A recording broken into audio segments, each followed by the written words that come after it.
we've got a series of questions where, if you don't mind, we want to pick your brains really about getting some advice from you in terms of chairing conference for our GC chairs and maybe our regional chairs, because you, I think a lot of people will agree, chair our ADC very well.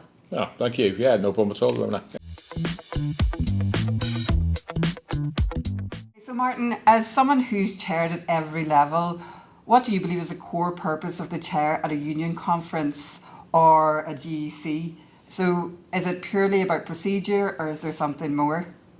No, there's more to it than just procedure. I mean, the first thing is your fundamental role is to make sure that you get fair and reasonable debate, and you get a good cross-representation of people coming in on that debate, and that people feel as if they've had their views aired.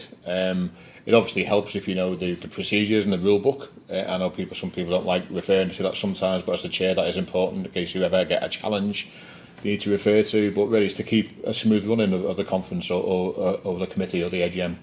Okay, so and trade union conferences, they're famously they're democratic, and they can be very passionate at times. I'm sure you'll agree. How do you balance the dual role of being neutral, a neutral facilitator, while also being an active campaigning member of the union with your own views? Yeah, I mean, I'm not there to chair the conference with my own views. I mean, obviously, I am there to make sure that the conference runs smoothly, but it's a fair and balanced and reasonable debate. So I'm there to bring people in. So, for example, if you have two sides of an argument and you get for and against indications from the floor, then the first thing you would do is you would make sure you have equal numbers of both.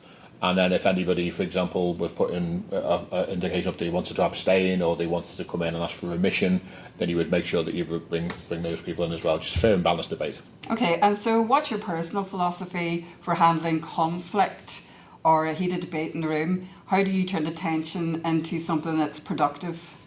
I mean, I tend to use humour, to be honest with you, because I think one thing that people sometimes think is just sitting there chairing a meeting, and I think that's a mistake if you just do that. I think you've got to bring your own personality to the role.